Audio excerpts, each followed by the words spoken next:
Assalamualaikum warahmatullahi wabarakatuh.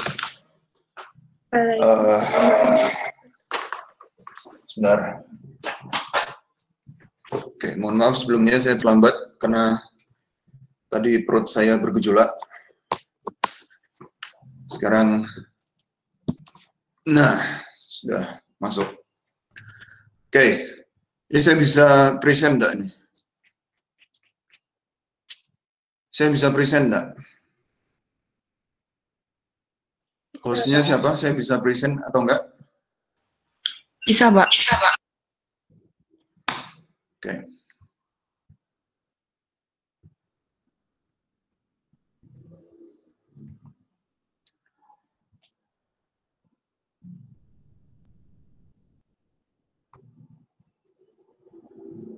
Oke, apakah layar saya terlihat? Udah, Pak, terlihat. Terlihat, Pak. Udah kelihatan apa yang kalian lihat? Kosong. Apa yang kalian lihat? Dokumen kosong, Pak. Microsoft Word ya? Iya, Pak. Kalau Microsoft Word berarti udah benar.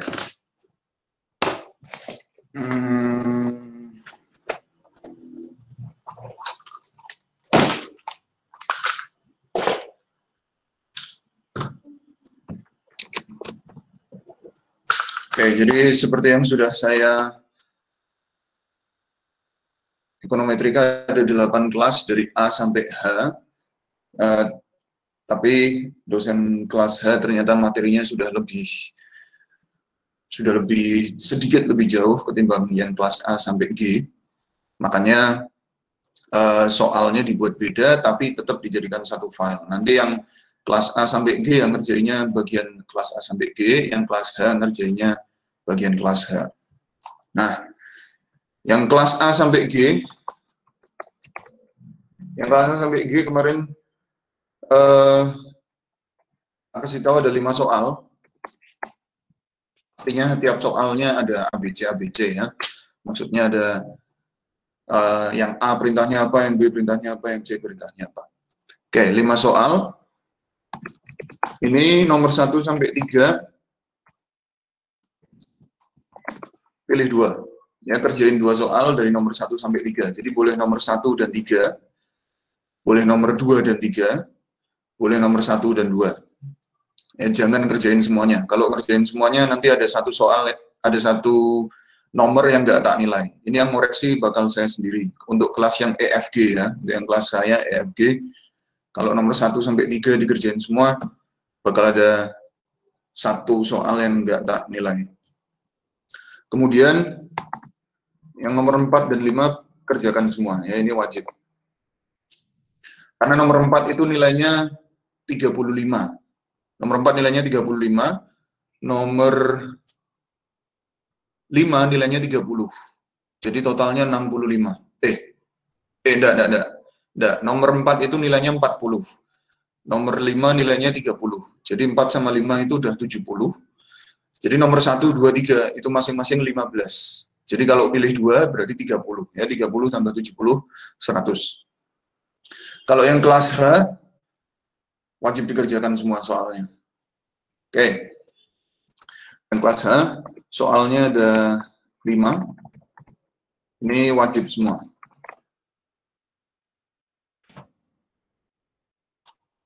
Untuk materinya, kelas A sampai G ini tak jadiin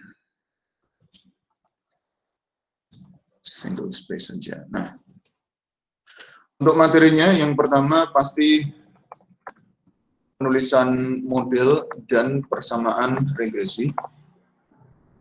Ya, penulisan model regresi itu berarti yang nggak ada angkanya. Kalau persamaan itu yang sudah dapat angkanya. Setelah dapat beta 0, beta 1, tulis persamaan regresinya. Kalau model itu yang belum ada angkanya. Jadi masih pakai beta 0, masih pakai beta 1. Ya. Kemudian pastinya ada penghitungan konstanta atau beta 0 dan koefisien atau beta 1. Terus ada variance dan standard error beta 0 dan beta 1. Penghitungan variance dan standard error beta 0 dan beta 1. Kemudian penghitungan R kuadrat sama jelasin maknanya. Salah. Control Shift tambah. Nah, penghitungan R kuadrat dan penjelasan maknanya. Jadi ngitung total sum of squares dulu atau TSS, kemudian ngitung estimated atau explain sum of squares atau ESS, kemudian ngitung sum of squares residual atau SSR, terus hitung R kuadratnya. Kemudian angka R kuadrat tadi dijelaskan maknanya. Terus uji T. Ya, uji T itu mulai dari penulisan hipotesis 0, penulisan hipotesis alternatif, kemudian menghitung T hitung atau T statistik, terus menentukan T tabel atau T kritis, terus keputusannya gimana, kesimpulannya gimana. Ya, baru setelah kita tahu kesimpulannya,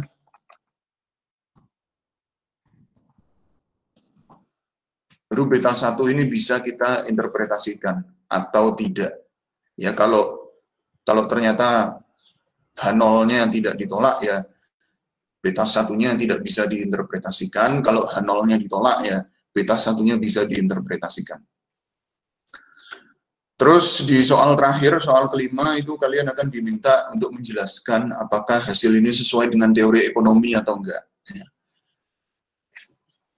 Saya nggak akan kasih tahu variabelnya, karena spoiler nanti. Soalnya juga belum saya upload ke Open Learning. Nggak tahu kalau Agung sama Salma udah upload apa belum, saya nggak tahu.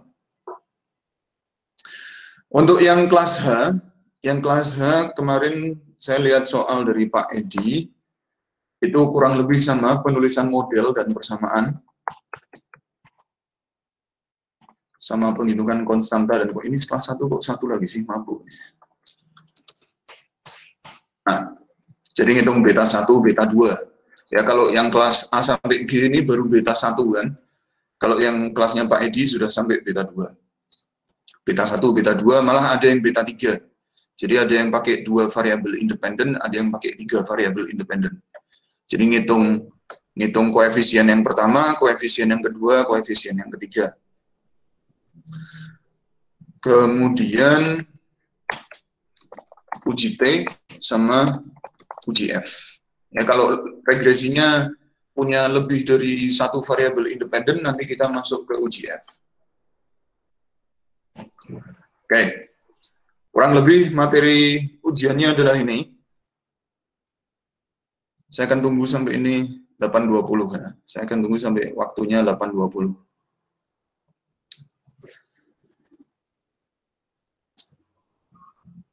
Saya akan buka pertanyaan, saya akan tunggu 5 menit. Kalau nggak ada yang tanya, saya langsung meninggalkan Google Meet.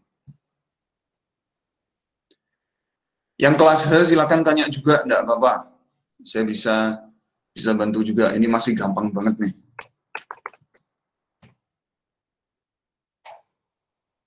Memasuki tanya jawab, silakan para mahasiswa yang ingin bertanya untuk memberikan emoticon di kolom chat.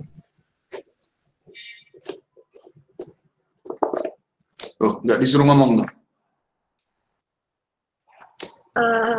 Langsung ngomong juga nggak apa-apa, Pak.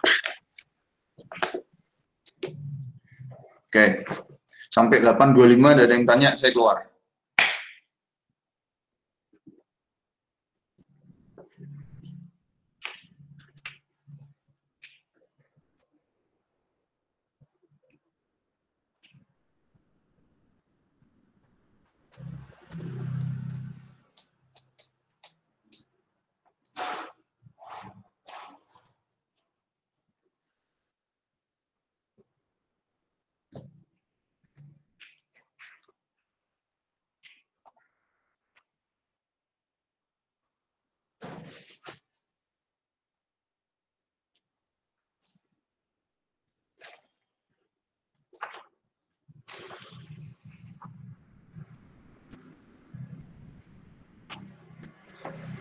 Pokoknya yang kelas A sampai G itu materinya sesuai dengan apa maksudnya soal-soal ujiannya semuanya sudah pernah dibahas di materi, di latihan soal, di kuis. Itu kalau kelas saya sih EFG.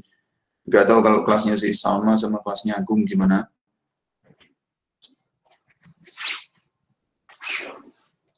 Mereka bikin soal juga manut saya, jadi soalnya dari saya ini. Yang kelas A sampai G soalnya dari saya.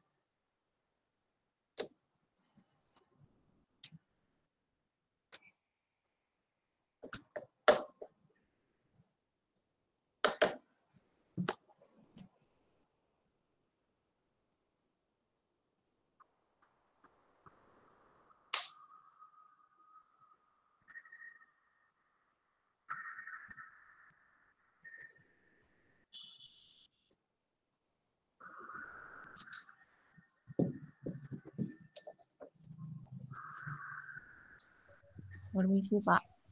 Mohon izin bertanya, Pak. Gak usah minta izin, langsung tanya aja.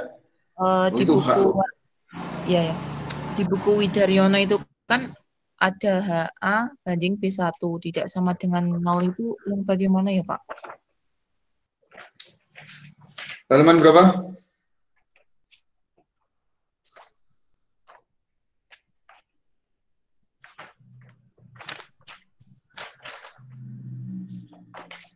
Halaman berapa itu? 43. 43. Oke.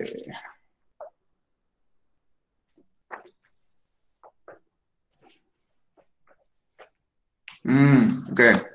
Nice. Ini pertanyaannya bagus nih. Ki aku main present meneh biar caranya. Aku orang terbiasa Google Meet nih oleh kira. Nah, saya Google Meet nih masih besok. Yang bagian atas, Pak.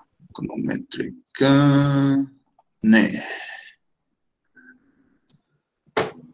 Ini ya, untuk kelas A sampai D, ya, yang geng saya tapi kelasnya nggak saya ampuh. Saya pakai bukunya ini, Agus Widarjono. Ini halaman-halamannya tak scan, karena e-book berbahasa Indonesia kan hampir nggak ada. Saya punya bukunya, buku fisiknya. Nih, saya punya buku fisiknya, nggak tahu bisa kelihatan apa enggak. Lagi tak pegang nih bukunya. Halaman 43. Baiklah. Oke, kelihatan? Kelihatan semua? Kelihatan, Mbak. Kelihatan. Nah, ini 42 di bagian kiri, 43 di bagian kanan. Ini dua halaman. Oke, di halaman 42.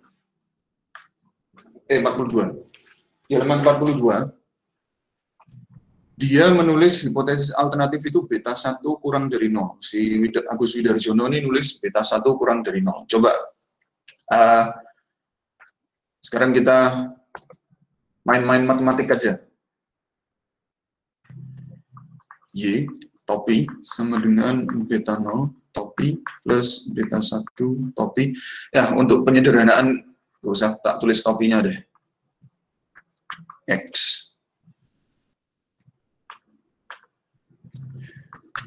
Misal sama dengan. Misal beta 0-nya ini 8, terus beta 1-nya 3. Misalnya gitu. Beta 0-nya 8, beta 1-nya 3. Berarti persamaannya jadi Y sama dengan, gimana nih? 8 plus 3X. 8 plus 3X. Nah, Y sama dengan 8 plus 3X.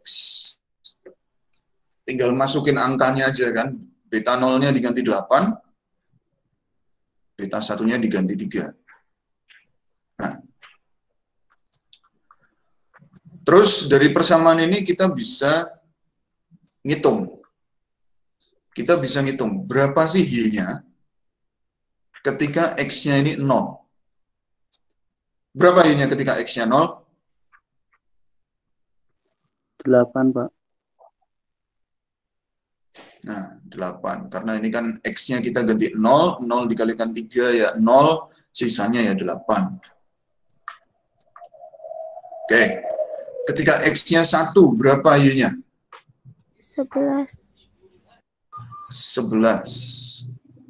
Ketika X-nya 2, berapa Y-nya?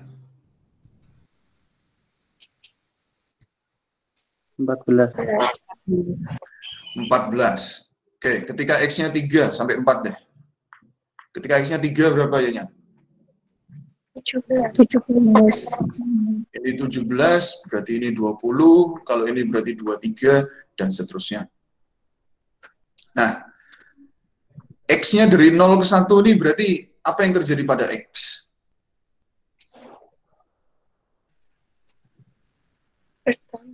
Apa yang terjadi pada X? X-nya nambah atau berkurang? Tambah. X-nya nambah sebesar 1. Nah, ketika X-nya nambah sebesar 1, apa yang terjadi pada Y? Bertambah.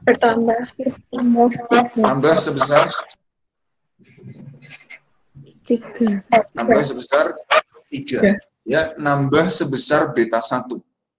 Ya, itu kan selalu sama. Jadi X-nya nambah 1, Y-nya nambah 3. X-nya nambah 1, Y-nya nambah 3. Jadi ketika beta 1 itu sama dengan 3, artinya setiap kenaikan X sebesar 1 satuan, satuannya apa nggak tahu lah ya, sesuai datanya, maka Y-nya akan naik sebesar 3 satuan. Nah, 3 itu lebih dari 0 atau kurang dari 0? Lebih dari ini. Lebih. Ya, 3 itu lebih dari 0. Berarti ketika beta 1 itu lebih dari 0, ya, ketika beta 1 itu lebih dari 0, yang terjadi adalah ketika X-nya naik, Y-nya ikutan naik. Ya, ketika variabel independennya nambah, variabel dependennya nambah juga nilainya. Nah, ini berarti pengaruh apa namanya? Pengaruh Positif. pengaruh positif. Ya, jadi ketika beta 1 lebih dari 0, artinya si X ini berpengaruh positif terhadap Y. Atau kalau yang kelas H, karena variabel independennya lebih dari 1, ketika beta 1 lebih dari 0, itu artinya X1 berpengaruh positif terhadap Y. Ya, jadi variabel independen pertama berpengaruh positif terhadap Y. Nah, ketika beta 1-nya kurang dari 0, ya berarti kebalikannya. Kalau ini tak ganti minus, ya min 3 gitu. 8 ini min 3x, pasti ini akan berkurang. Akan berkurang 3, berkurang 3, berkurang 3 terus. Ini 5, ini 2, ini min 1, ini min 4, ini min 7. Ya, jadi ini berkurang 3, ini berkurang 3, ini berkurang 3. Sehingga yang terjadi adalah ketika beta 1-nya kurang dari 0, X-nya ini naik, Y-nya malah turun. Ini namanya pengaruh Negatif. pengaruh negatif. Nah, jadi ketika kita menuliskan hipotesis alternatif atau HA atau H1, ya tergantung dosennya ngajarinya lambangnya apa ya. Kalau saya sih biasanya HA, karena alternatif, singkat aja A. Penulisan hipotesis alternatif itu harus disesuaikan dengan teori ekonomi yang menjelaskan hubungan antara si X dengan si Y ini kayak gimana. Misalnya yang ada di contohnya di buku Agus Widarjono ini,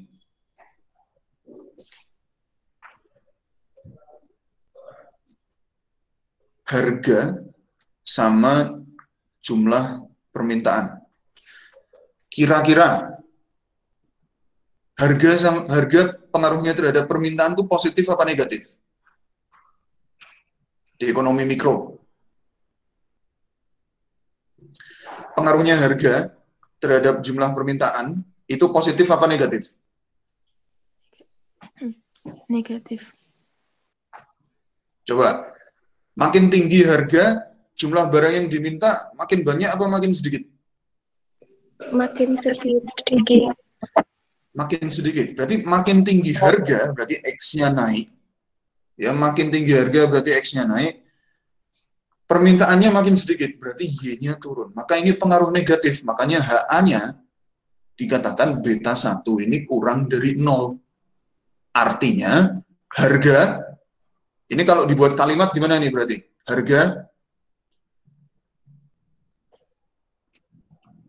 berpengaruh Negatif terhadap jumlah permintaan sepeda. Negatif. Nah, harga berpengaruh negatif terhadap jumlah permintaan sepeda motor. Nah, itu kalau beta satunya kurang dari 0. Kalau beta satunya lebih dari 0 ya pastinya bukan harga sama permintaan ya, pastinya X sama Y-nya ini dua variabel yang beda lagi. Nah, tapi yang ada di halaman 43 ini, yang ada di halaman 43 ini variabel independen atau X-nya itu adalah pendapatan. Variabel dependen atau Y-nya adalah apa sih ini? Saya lupa.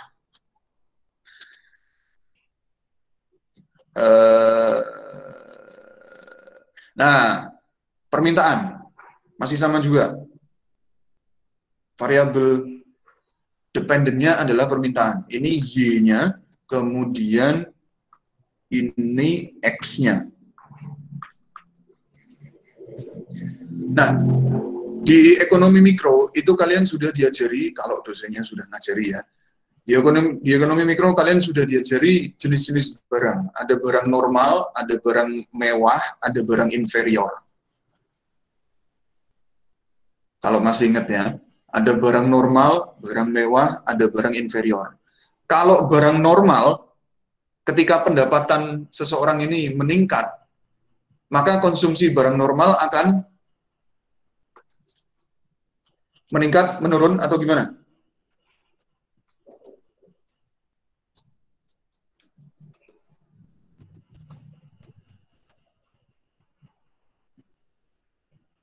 Kalau barang normal, ketika I atau income atau pendapatan itu meningkat, maka konsumsi barang normal akan atau permintaan barang normal akan meningkat atau menurun atau gimana?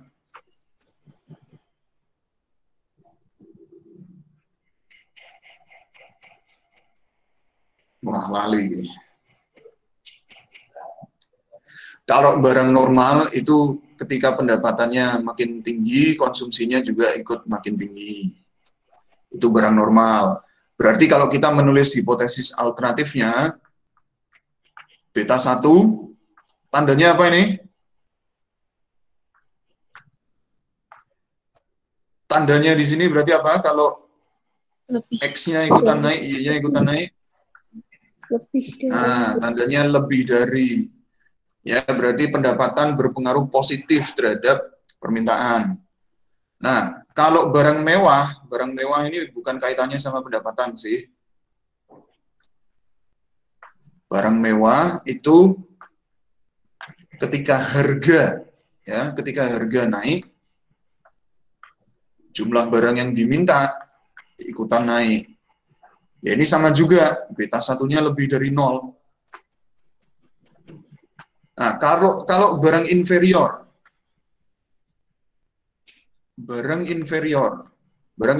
itu barang yang ketika pendapatan seseorang meningkat, seseorang akan menghindari konsumsi barang itu dan dia akan meningkatkan konsumsi barang yang levelnya lebih tinggi.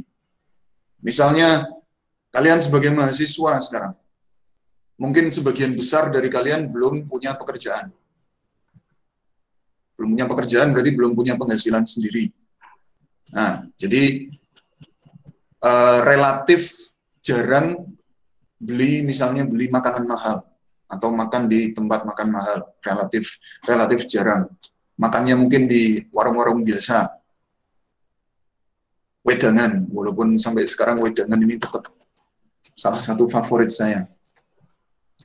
Nah, katakanlah makannya wedangan sekarang. Tapi nanti setelah punya pekerjaan atau punya penghasilan sendiri, kalian sadar akan pentingnya gizi. Jadi kalian akan beralih ke makanan yang lebih bergizi, yang lebih berkualitas, dan harganya lebih mahal. Kalian akan meninggalkan konsumsi wedangan, dan kalian akan mengonsumsi makanan yang lebih berkualitas. Nah, jadi ketika pendapatan naik, konsumsi wedangan, kuantitasnya, ini ki sama kons itu sama ya, kuantitas wedangan yang diminta akan berkurang. Jadi hipotesis alternatifnya menyatakan beta 1 itu kurang dari 0. Ya, jadi kita punya dua sisi di sini. Ketika pendapatan naik, konsumsi naik. Tapi yang di sini ketika pendapatan naik, konsumsi turun. Makanya beta 1-nya, kalau misalnya kita nggak yakin, kira-kira pengaruhnya si X terhadap Y ini bakal positif atau negatif, kita tulis aja beta 1 itu tidak sama dengan 0. Ya, lebih dari 0 itu kan tidak sama dengan 0. Kurang dari 0 juga tidak sama dengan 0. Nah, tapi artinya kalau ini ya berarti variabel independen berpengaruh terhadap variabel dependen, ya, berpengaruh positif, nggak pakai kata negatif. Ya, kalau ini kan pengaruh positif, ini pengaruh positif, ini pengaruh negatif. Kalau yang ini ya pengaruh aja. Jadi pendapatan berpengaruh terhadap konsumsi. Karena pengaruh pendapatan terhadap konsumsi itu bisa positif kalau dia barang normal, bisa negatif kalau dia barang inferior. Oke, jadi di dalam ekonometrika, ketika kita mau menulis hipotesis alternatif, itu harus sesuai dengan teori ekonominya. Kira-kira si variabel independen itu bakal berpengaruh positif atau berpengaruh negatif terhadap si variabel dependen. Kalau ternyata ada teori yang bilang si variabel independen ini bisa pengaruh positif dan bisa berpengaruh negatif, maka kita tulisnya pakai tidak sama dengan. Oke, apakah terjawab?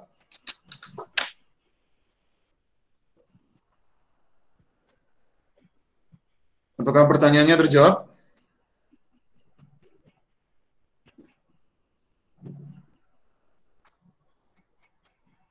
Nih, udah dijelasin nih, bisa mempunyai hubungan positif atau negatif, tergantung jenis barangnya. Nah,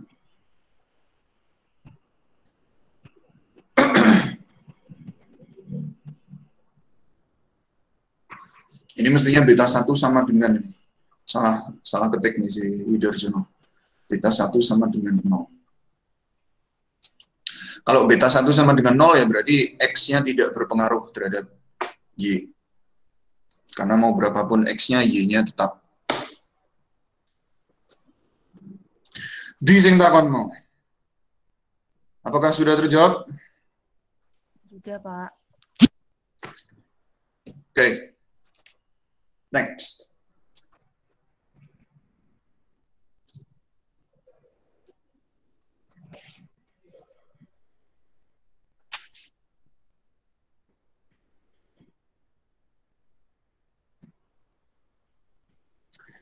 Ini maaf ya, tetangga saya lagi, soalnya depan nih bikin perak, jadi nggak pernah ribut kalau pagi-pagi.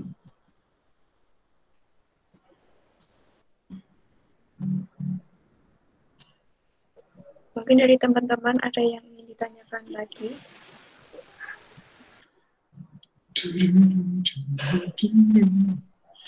Cara ngitung beta 0, cara ngitung beta 1, cara ngitung R kuadrat, langkah-langkahnya gimana? Itu soalnya kalau dari ngitung beta 1 udah salah, ya wassalam.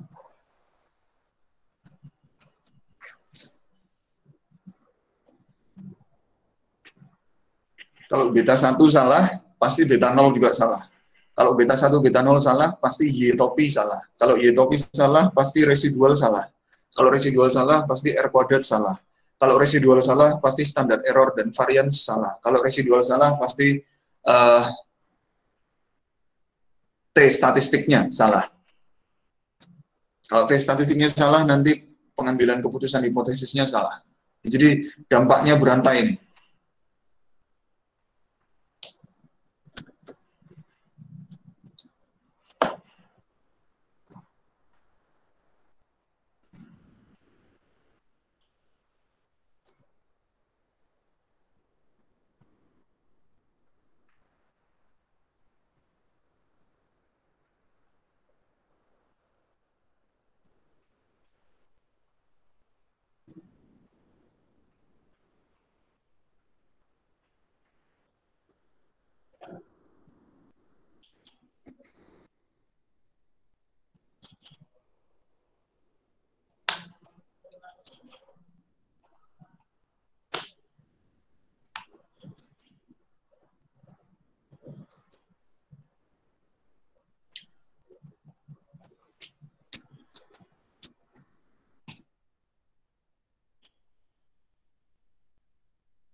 Loh.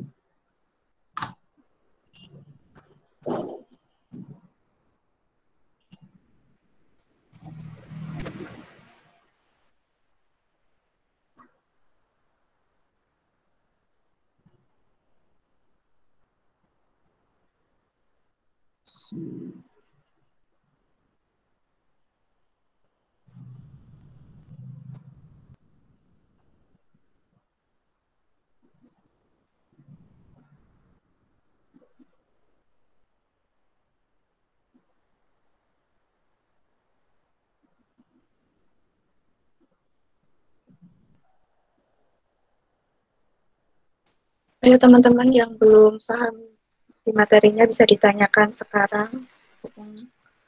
Ada dosen Pak Anas yang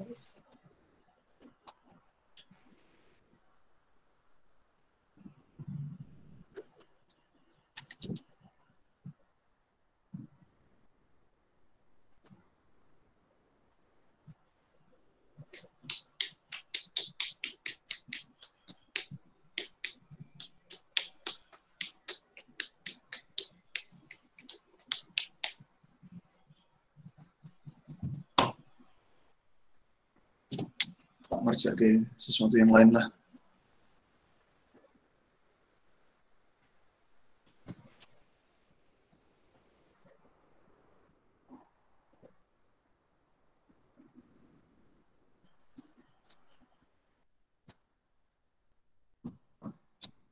Itu.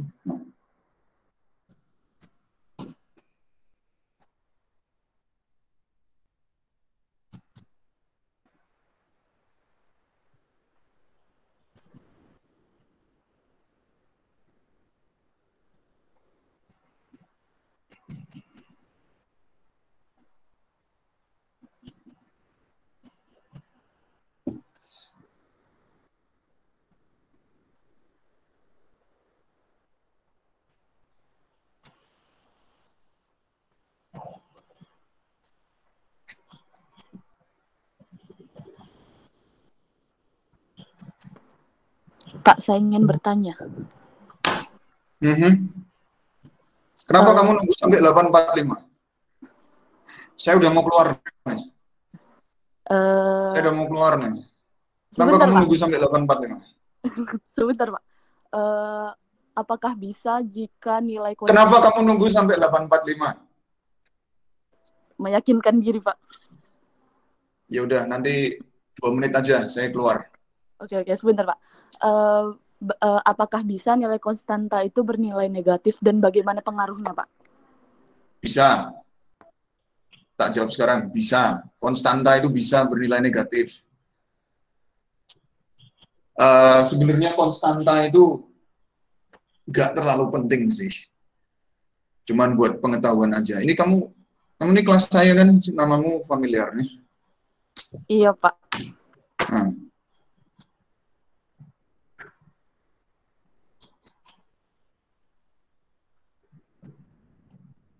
Oke, konstanta itu kan sebenarnya nilai Y ketika X-nya sama dengan 0.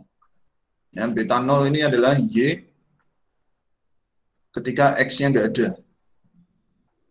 Jadi, kalau misalnya Y-nya itu adalah pertumbuhan ekonomi, X-nya adalah investasi, terus persamaan regresinya economic growth sama dengan, ini pakai topi ya, T, biasanya datanya data time series.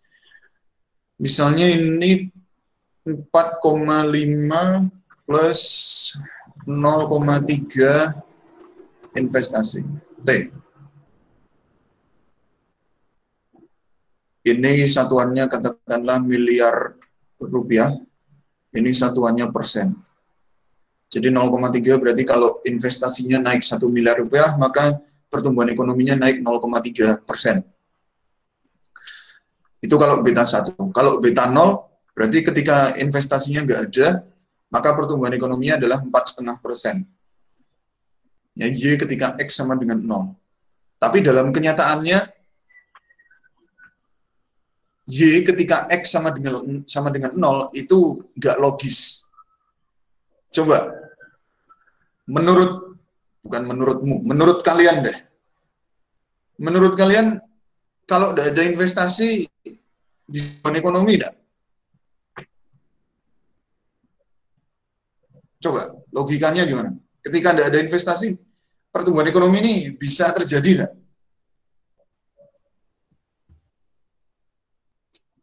Bisa enggak?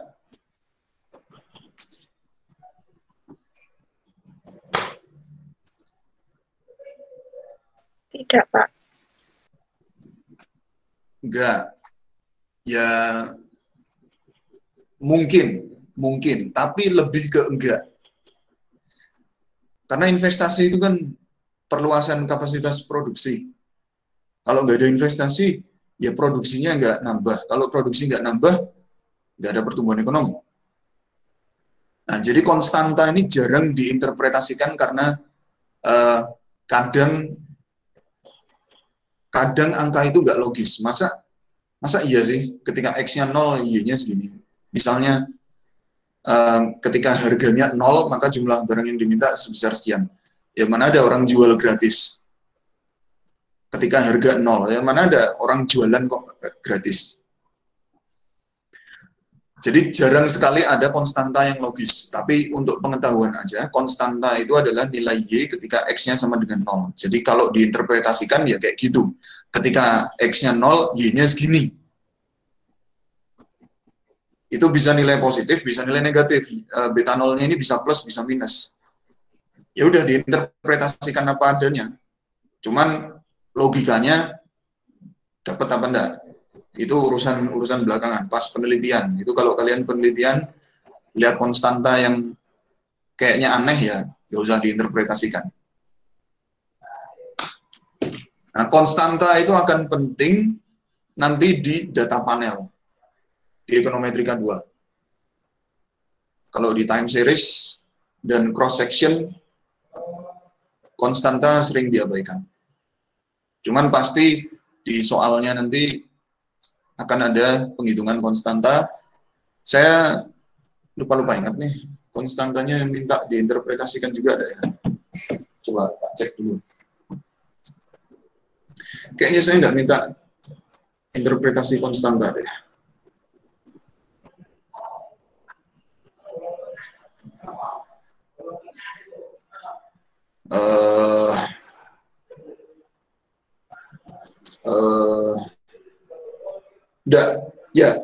Enggak ada.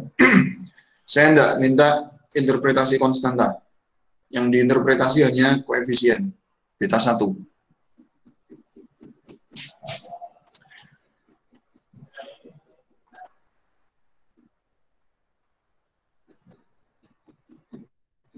Mana nih? Nah.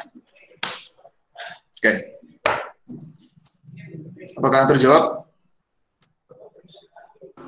Udah Pak, makasih Pak.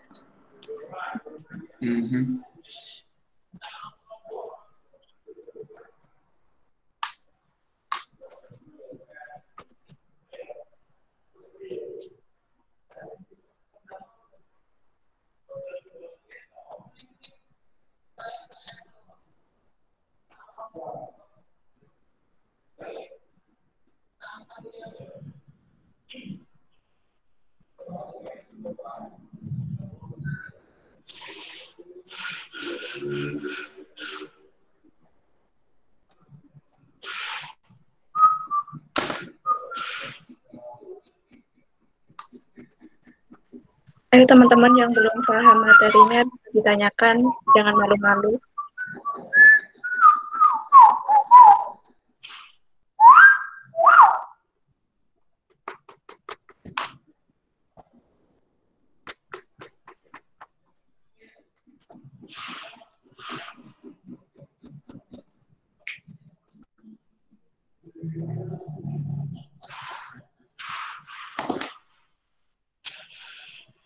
Ini kalau ada yang injury time nanya lagi, dah nggak mau, saya langsung keluar. Merjani, weh, jenenge.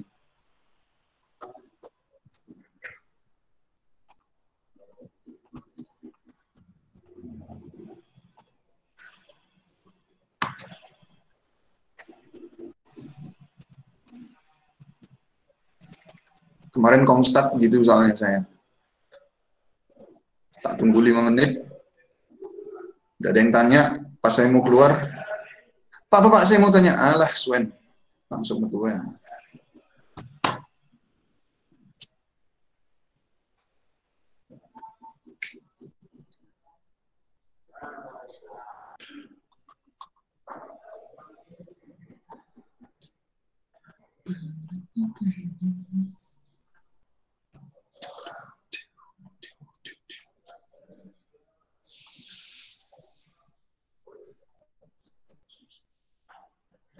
Pak, saya mau tanya Pak, Yuk.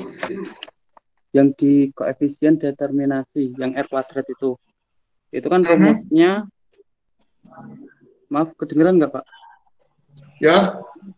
Itu kan rumusnya R kuadrat sama dengan ESS per TSS, dan yang satunya lagi itu R kuadrat sama dengan 1 min SSR per TSS. ESS per TSS. 1 min SSR per TSS. Oh, berarti yang di buku yang di-share Bapak kemarin berarti ini ada kekeliruan berarti Pak? Loh. Maksud saya belum pernah bilang sih? Saya sudah pernah bilang, saya ingat saya sudah pernah bilang. Oke. Saya tunjukin ya. Saya ingat banget saya sudah pernah bilang. Itu ada yang salah di bukunya Gus Widarjono. Bab 2 ya itu ya.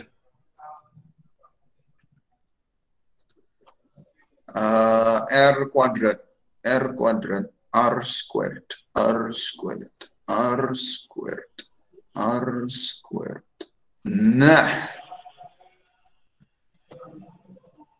nah R kuadrat adalah estimated atau explain sum of square atau ESS. Explain sum of square atau estimated sum of square dibagi total sum of square.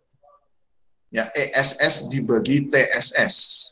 Nah, ESS, kalau kita ganti ESS di sini, berarti ESS ini sama dengan apa? Dari persamaan ini. Dari persamaan ini, ESS itu sama dengan apa berarti? TSS min SSR. TSS atau total sum of square dikurangi sum of square residual. Ya, berarti ESS atau estimated atau explain sum of square, di sini explain ya, saya seringnya pakai estimated, sama aja sih. Sama dengan total sum of square dikurangi sum of square residual. Nah, berarti ESS di sini bisa kita ganti dengan TSS min SSR. Ya kan? TSS min SSR per TSS. Nah, kalau ini dua angka pembilang yang berbeda, punya penyebut yang sama, itu kan bisa dipecah. Bisa dipecah misalnya 7 min 3 per 8 itu sama dengan 7 per 8 dikurangi 3 per 8 kan. Nah, berarti ini kan 4 per 8 hasilnya, atau setengah. Nah, kalau gitu, ini bisa dipecah jadi kayak gimana?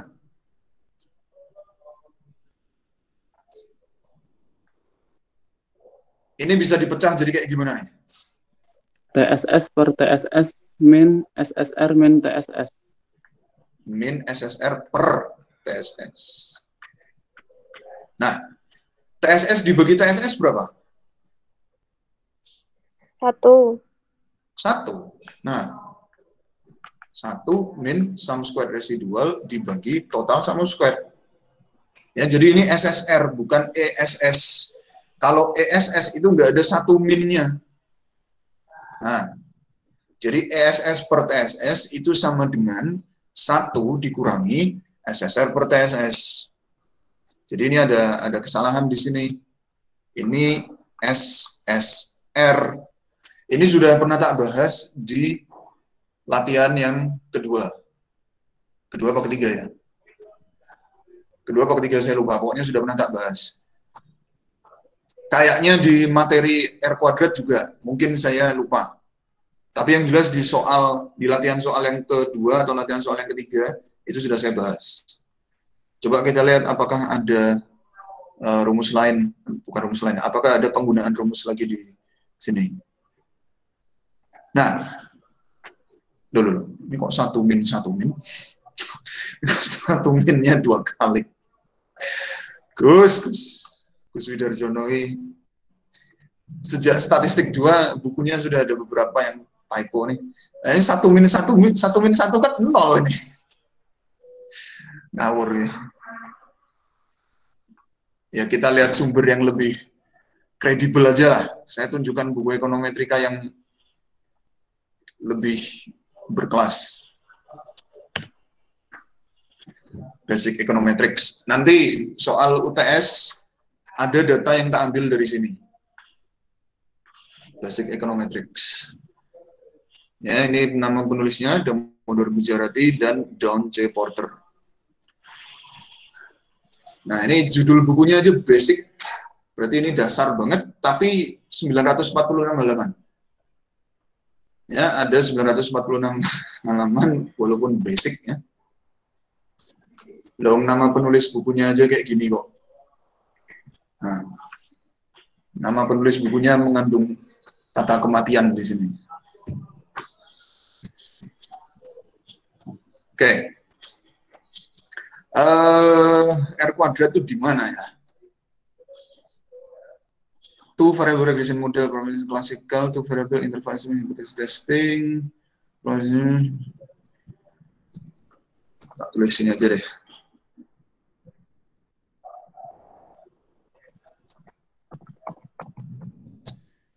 Coefficient of determination R squared. Halaman 73. 73 tambah 26 itu 99. Oh, ini 77 kemudian. Kadang R-nya ditulis besar, kadang R-nya ditulis kecil ya. Oke, ini halaman 73 di bukunya Gujarati Porter. Mana ya, koefisien determinasi atau R kuadrat, measure of goodness of fit. Pengukuran, measure itu kan pengukuran, goodness of fit, kebaiksuaian. Goodness itu kebaikan, fit itu sesuai. Kalau goodness of fit berarti kebaikan sama sesuai digabung jadi satu, jadi kebaiksuaian namanya. Rumusnya, nah ini sama ini sama. Ya, estimated sum of square atau explain sum of square dibagi total sum of square, atau 1 dikurangi residual sum of square. Kalau ini R-nya di depan ya, residual sum of square dibagi total sum of square. Sama. Ya, jadi ESS dibagi TSS itu sama dengan 1 min SSR dibagi TSS. Jadi yang di bukunya Gus Widarjono ada sedikit kesalahan, karena nggak mungkin ESS dibagi TSS kok hasilnya sama dengan 1 min ESS dibagi TSS, ya nggak mungkin. Ya, ini jelas ada kekeliruan di sini. Oke. Next.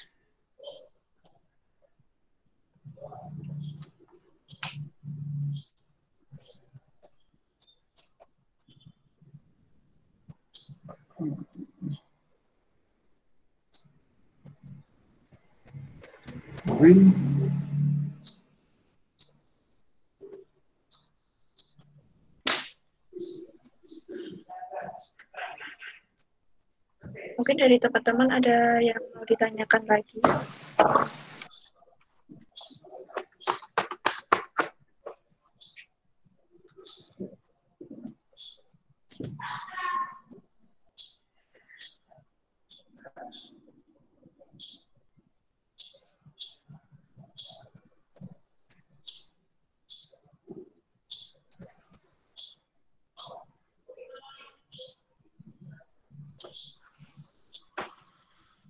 Kayaknya udah nih.